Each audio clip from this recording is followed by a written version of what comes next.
This is my video for the Two Gun Action Challenge match held January 15th, 2022. This was a special pistol caliber carbine friendly event where PCC shooters could use the PCC for both rifle and pistol targets. I was going to get some field testing in with my KP9 and the Micro Prism from Primary Arms with the 9mm reticle.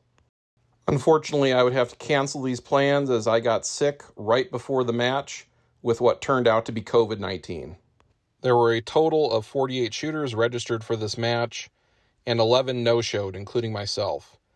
We know from messages to the match director and posts on Facebook that at least a few other people didn't show because they were also sick. I would not be surprised if that's why most of the shooters dropped out. Almost 25% of the match dropping out at the last minute like that is very unusual. Staying home when you're sick is the right call in situations like this, and it's a basic courtesy we can extend to the members of our community. I want to share my experience dealing with COVID-19 with my audience with the understanding that, 1, I am not a medical professional and nothing I say should be taken as medical advice. Secondly, that my experience is anecdotal, and the experience people have had dealing with COVID-19 can vary wildly depending on a wide variety of factors related to their personal health and lifestyle choices. My personal information relevant to this situation is that I am 39 years old, I'm 6 feet tall and 300 pounds. That does make me clinically obese. I'm well aware of this fact. Pointing it out to me is not going to insult me by pointing out the obvious. I do have stage 2 hypertension that is managed with medication, partly caused by being overweight, partly caused by my constant stress level. I am also not vaccinated. I don't wish to get into a debate about the vaccine or reasons for why and why not to take it. It is simply another data point relevant to my experience with COVID-19. I believe I tempted fate by responding to this Reddit thread just 2 days prior to my symptoms manifesting. Over the past 2 years, I'd had a total of 6 prolonged exposures to people positive with COVID-19, and I had not gotten sick. I believed that this was quite possibly the case because I had taught a class for some people from California in December of 2019 with symptoms that were very similar to what was later reported as COVID-19 starting in the spring of 2020. Those symptoms included chest congestion, shortness of breath, sinus drainage. The duration of the illness was about 3 weeks, and it took me about 5 weeks after that to start feeling normal again. People around me kept getting sick, and for whatever reason, I just never caught it. I do perhaps wonder if my immune system was more prepared to deal with this illness because of all of my exposures to respiratory illnesses at SHOT Show over the past 19 years. 15 out of the 19 times I've attended SHOT Show, I came down with respiratory illnesses following the show, one of which in 2016 lasted 8 weeks, caused pneumonia, and almost resulted in me being hospitalized. The most controversial yet true thing you'll hear me say in this video is that SHOT Show has always been a super spreader event. Just what it's spreading changes year to year. Fortunately, I was not planning on attending the show this year in any case. It appears that I contracted COVID-19 at work, as there were a few people who were sick 7 to 10 days prior to myself and others contracting it. This is my timeline of symptoms.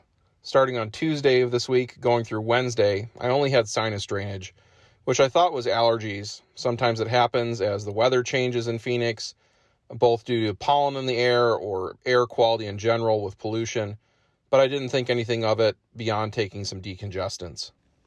Thursday afternoon is when I started feeling that I was actually getting sick.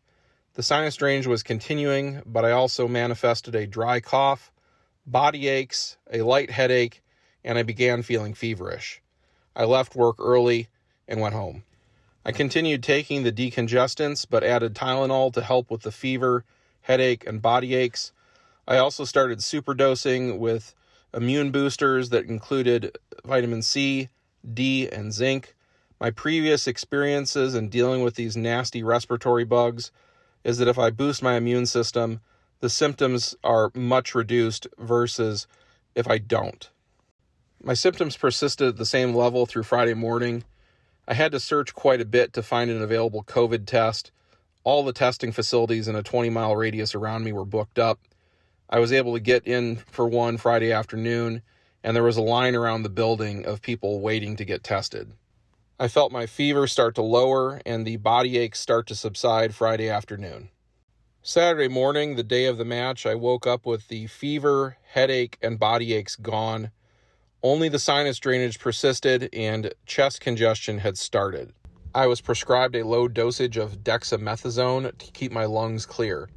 I know from previous experience with these nasty respiratory bugs that keeping the symptoms in check prevents a cascade to something worse like pneumonia, as I've experienced before. In previous instances when I've used these corticosteroids to eliminate chest congestion, it really kept the sickness from getting worse.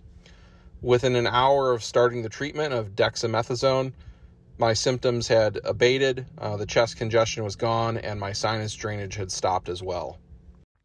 By Sunday morning, all of my symptoms were gone, including the chest congestion. My temperature was holding at a consistent 98.3 degrees.